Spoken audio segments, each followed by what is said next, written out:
I always say that petty cash is a bad idea. Cash can be difficult to account for. Cash can go walking away, and cash can be stolen. I always encourage people not to have petty cash, but petty cash, for the sake of this discussion, is small potatoes compared to when I'm talking about fraud. It's tens of hundreds of thousands of dollars that are stolen from communities. HOA Insights, common sense for common areas, exists to help all 2 million volunteer board members nationwide have the right information at the right time to make the right decisions for their future. This podcast is sponsored by 4 companies that care about board members: Association Insights and Marketplace, Association Reserves, Community Financials, and Kevin Davis Insurance Services. You'll find links to their websites and social media in the show notes. Welcome back to HOA Insights, Common Sense for Common Areas. I'm Robert Nordlund, and I'm here today with a special guest to talk about financial best practices, and specifically how to minimize the opportunities for fraud at your association. This is episode number 37, but before I introduce today's guest expert, I want to encourage everyone to check out episode number 36, where regular co-host Kevin Davis shared how to avoid a big insurance claim at your association.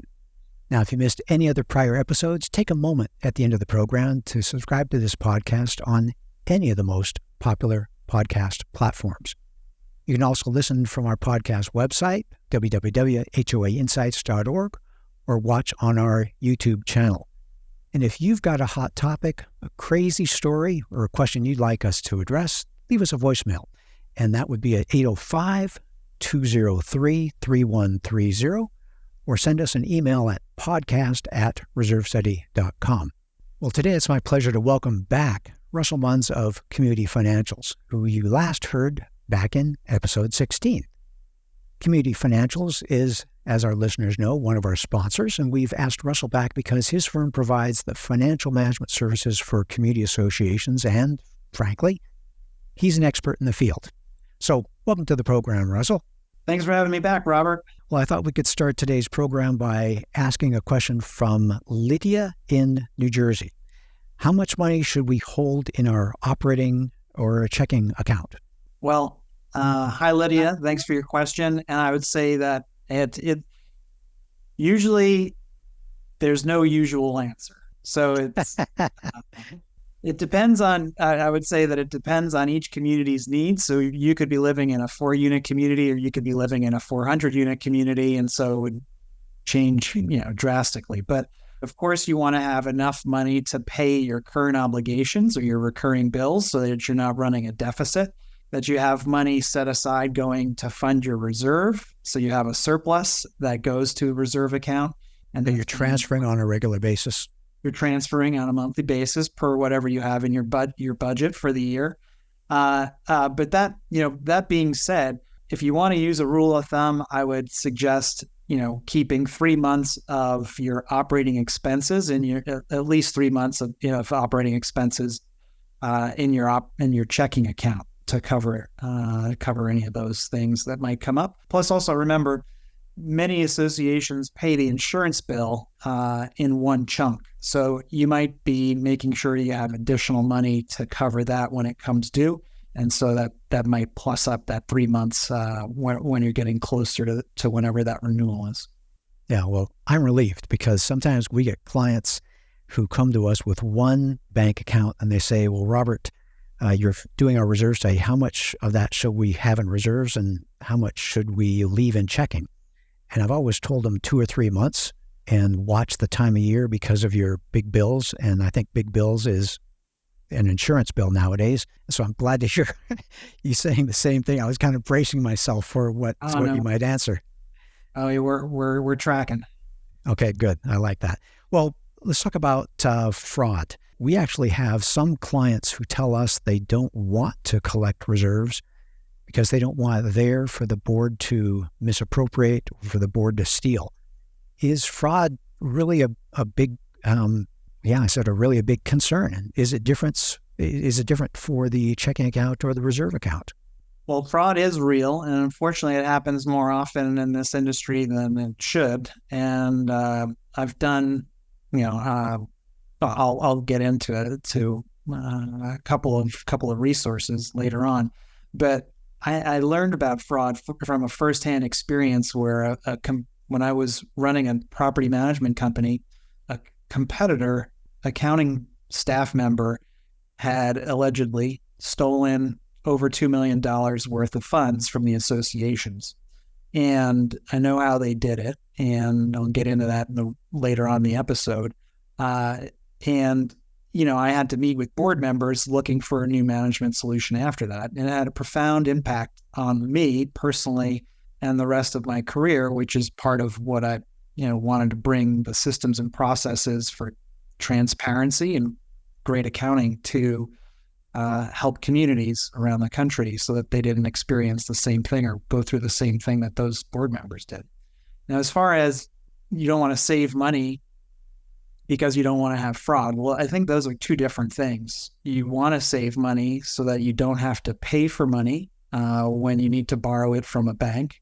And Right. you want to save money so it's predictable for your homeowners so that they don't have to get, the letter in the mail that says they've got an unexpected special assessment that's coming up.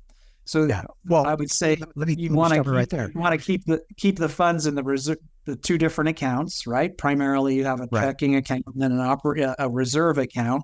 And then, as far as the concern about reserve funds being stolen, I'd just say that typically reserve accounts don't have, or most often don't have checkbooks with them, right? So there's probably less likelihood that funds would be stolen because there's typically more times you're going to have more checks available for an operating account for your regular funds. So is fraud then more commonly a little bit of money repeatedly over a long period of time rather than all of a sudden 50 grand or 100 grand going missing? Typically, yes. And it can happen it happens from all different ways. So it happens from a board member. It can happen from on-site staff. It can happen from a management company. I've probably done over 20 case studies of fraud and embezzlement in different states by different, and all three of those different types of people that might steal funds, and to see how they did it and how we could kind of reverse engineer to prevent it from happening. And so it's a good point for us to discuss today. Yeah, well, I like that. When I come up against it in the reserve field, it's when they thought they had enough money for a project and they realize it's not there in the bank account. Or they thought they hired someone to, or they thought they paid for someone to resurface the roof, and they realized that project didn't get done. It was a sweetheart deal with an insider, and it was the fake roofer and the manager colluding to get a big chunk of money, and the work just didn't get done. So I guess, like you said, there's so many different ways it can happen. You're absolutely right. And there are ways where there's been fraud we'll just talk about your particular case. Fraud where the vendor is in cahoots with somebody and they overbill the association and it seems like a high price, or maybe there weren't other bids. And then there's a kickback or some other way of getting the money to the other party. And then the work ends up being sloppy work that oftentimes has to be redone anyway. So it's even more expensive for the association, unfortunately. The next thing would be somebody creating a fake entity where they might have a fake, company that they set up, and then they have bills paid to that fake entity. And it looks like they're trying to make it look like a vendor.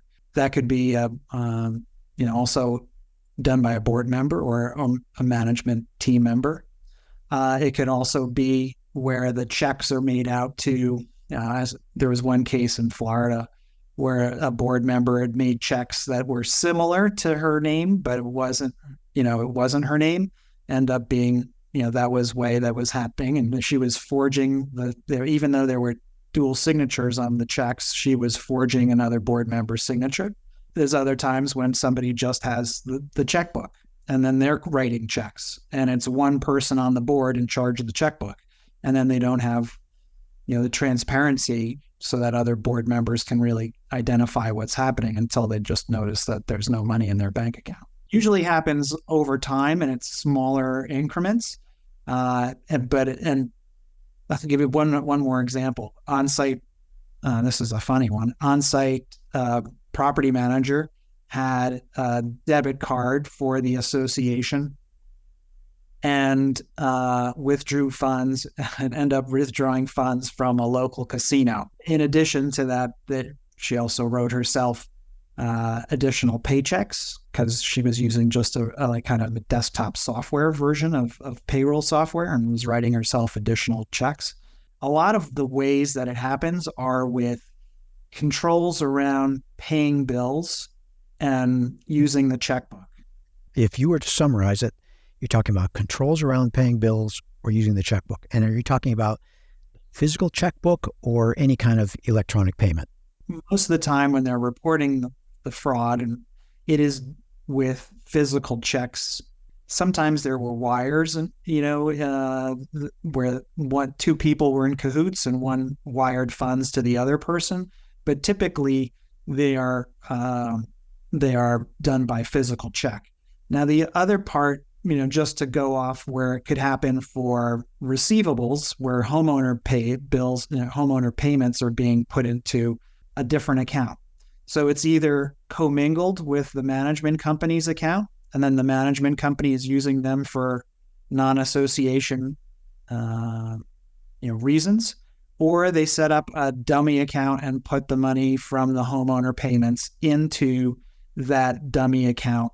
And so that's another way of taking, and then they spend the money from the account that they set up. Those are also ways that it happened, but I would say that more frequently in the case studies that I went through, it was from, poor practices around paying bills. I've got two follow-ups to that. One is it a petty cash issue? Could be that they keep $100 for minor things, or is petty cash pretty much gone nowadays? Unfortunately, petty cash is not gone. I have run into prospects that come to us and ask about having petty cash. I always say that petty cash is a bad idea. Cash can be difficult to account for. Cash can go walking away, and cash can be stolen. I always encourage people not to have petty cash, but petty cash, for the sake of this discussion, is small potatoes compared to, maybe there's petty cash of $100 or $200 at an association, but when I'm talking about fraud, it's tens of hundreds of thousands of dollars that are stolen from communities. That's a good point. If the janitor steals a 20 out of someone's desk because they know that's where the petty cash is, that is almost immaterial. What about things like nowadays Zelle or Venmo? Is that a red flag, or can those be used appropriately?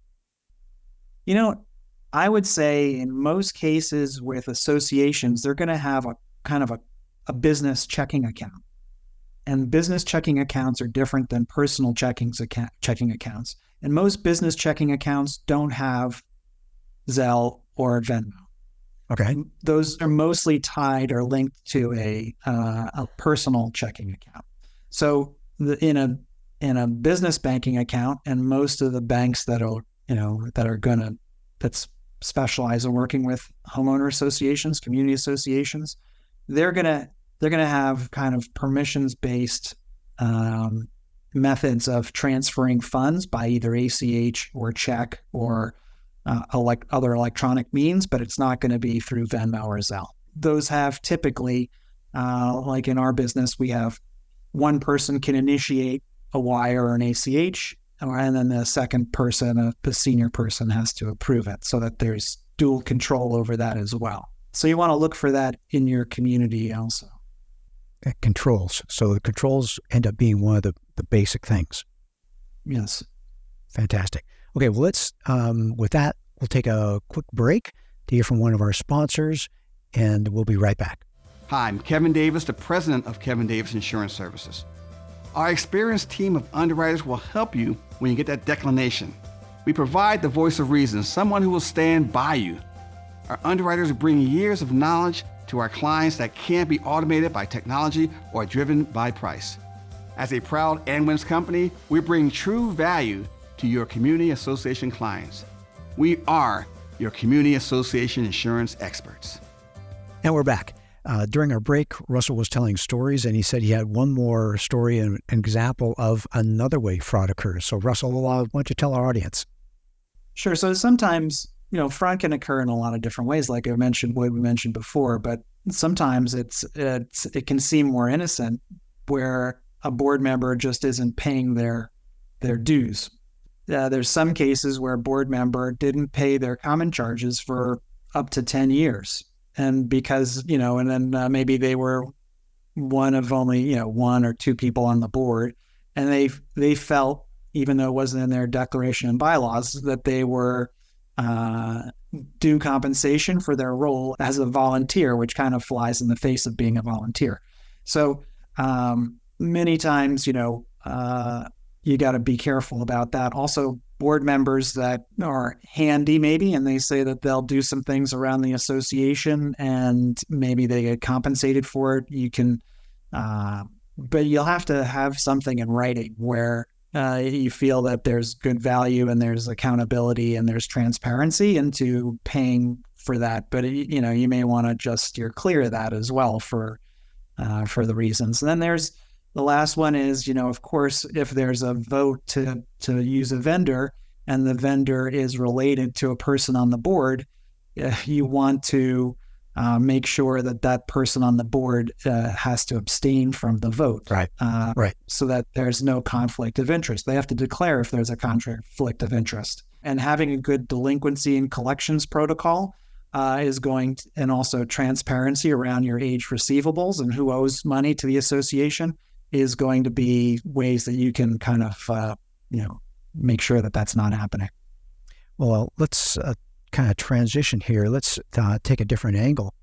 If you do the math and you're paying $350 a month and you just see a lot of things not happening at your association, you see the bank balance not going up,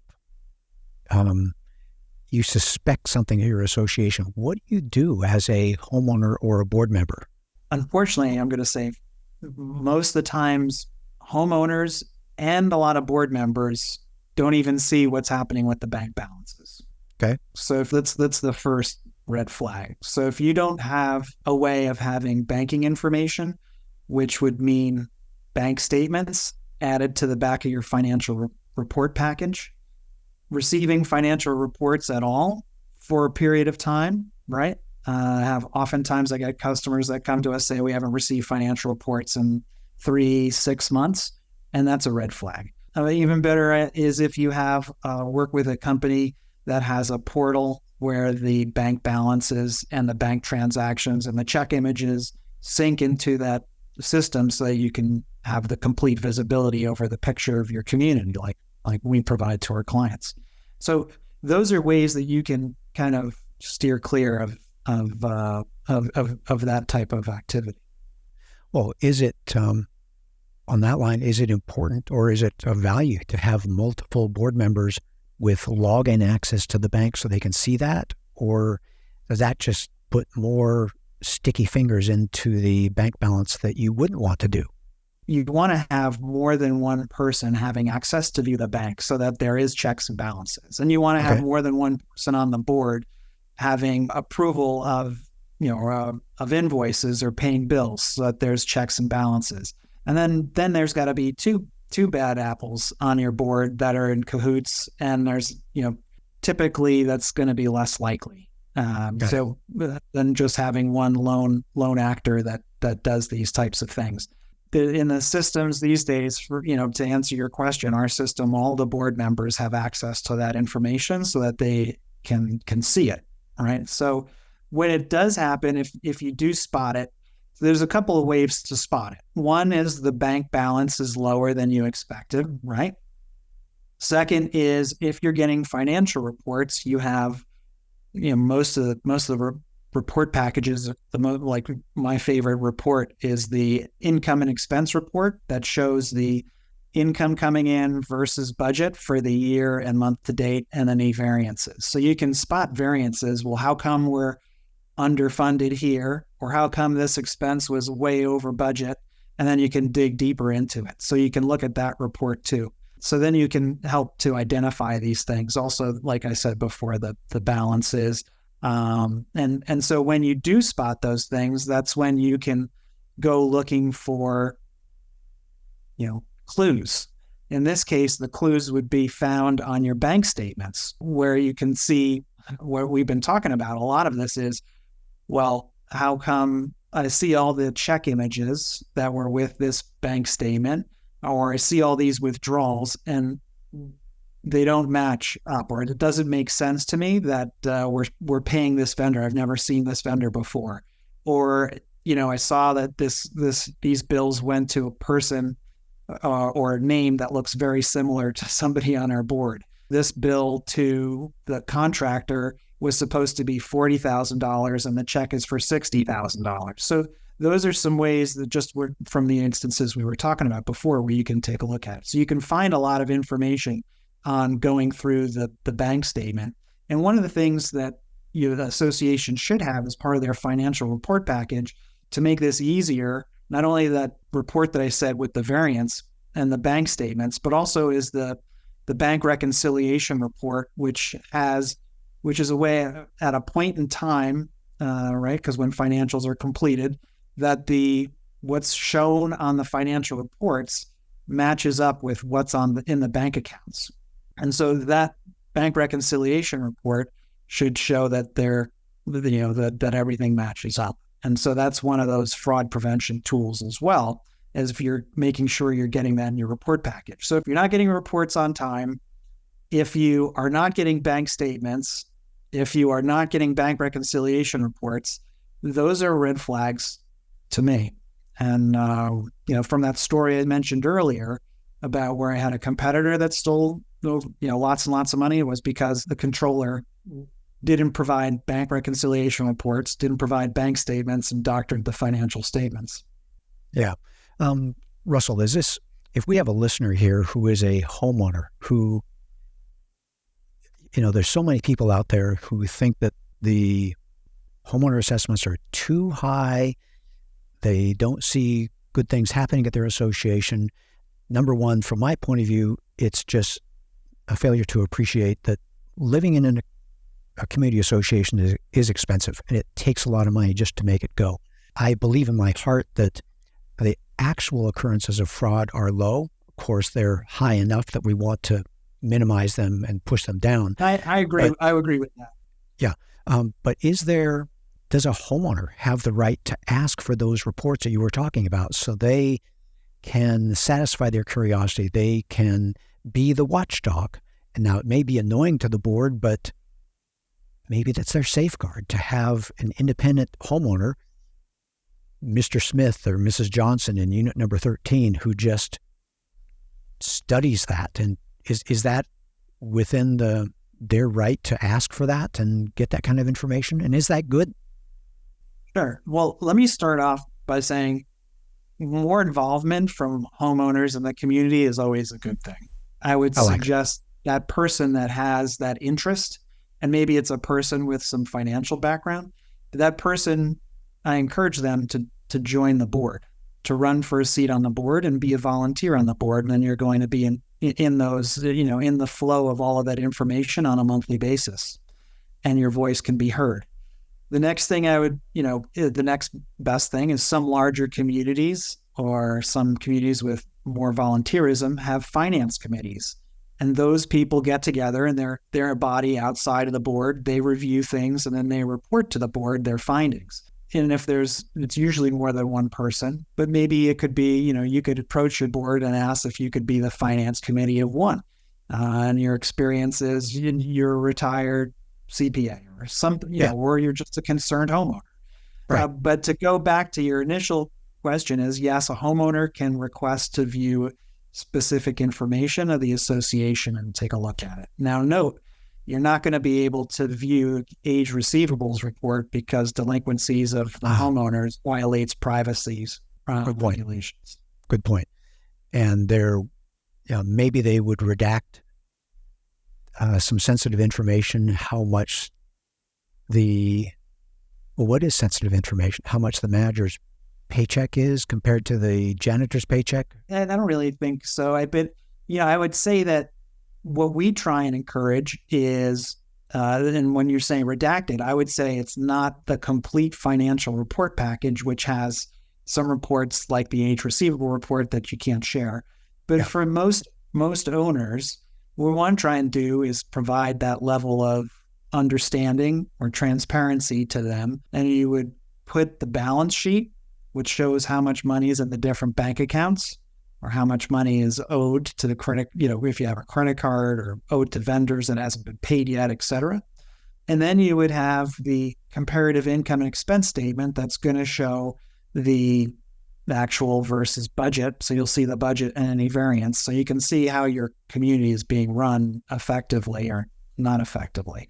And I would say that those are typically, a lot of our customers will put the year-end financial reports, the balance sheet, and once it's been sometimes it's been audited, and we can get into talking about that also, but you could be audited, or at least when it's closed, the year end is closed, and then you put it into there. And so, and you share it with the homeowners so that they know at least how last year went and what it looks like. And it has all of, you can see all the income and expenses line items broken out. Maybe there's one at the end of the year, maybe there's one mid-year. And that usually provides that level of trust and transparency with homeowners. And maybe if there were bad things happening in your community and then they were found out, maybe your homeowners might want to see that on a quarterly basis to improve that trust. Is it appropriate to send information out, financial information out on a monthly basis with the board meeting minutes? It's up to whatever the board and the homeowners decide is right for their community. So I've seen some smaller communities where they share that information out. Got it. And there's some communities where they do that on a monthly basis. Maybe, we've got a portal where the homeowners can view certain documents and the board members see different documents. So the complete report packet would sit in the board folder. But the one that's just the balance sheet and the income and expense report might go into the homeowner folder for them to be able to view whenever they log into the system. Yeah, well, I like transparency. I think transparency, and you've said it a number of times, you've said a couple of words that I caught. One is transparency, and you said not collaborating, but when you have two people doing bad things. So you want the internal controls to prevent the collusion of two people. Those are some bad things going on. Well, Russ, I'll look at the clock, and it's time to be able to close down. So thank you for joining us. It was great to have you back on the program. Any parting thoughts as we close out this episode? I would say that most people are honest, great volunteers that are helping out the community when other people in the community don't want to volunteer. We want to also, though, provide a framework for board members to make sure that they're doing things in the best way, because when they leave the board, they don't know who's going to come on the board to replace them. So you want to put into place a framework where you have these checks and balances. You've got the transparency, a lot of things where two board members are approving bills before they're paid. If you have a physical checkbook, make sure you know where the blank checks are, so that not just one person is writing checks and nobody else is aware of it, and that you've got access to all of the things that I talked about before. And on our website, there's I think it's 11 ways to avoid fraud and theft at your community that listeners can go to and check out at communityfinancials.com to see if there's ways that they can improve things at their community. Excellent. I was going to go right to that. How can they get in touch with you? Well, communityfinancials.com. And if they have a particular question for you, how can they get in touch with you? Best way is on the website, communityfinancials.com, and financials has an S at the end of it. Just put in the contact form on the website, and our staff will get it to me to answer your question. Fantastic. Well, Russell, just fascinating stuff, important stuff, and great material to share with our audience. Well, we hope you learned some HOA insights from our discussion today that help you bring common sense to your common areas. We look forward to having you join us for another great episode next week. You've been listening to HOA Insights, Common Sense for Common Areas. You can listen to the show on our podcast website, hoainsights.org, or subscribe on any of the most popular podcast platforms. You can also watch the show on our YouTube channel. Check the show notes for helpful links. If you like the show and want to support the work we do, you can do so in a number of ways. The most important thing you can do is to engage in the conversation.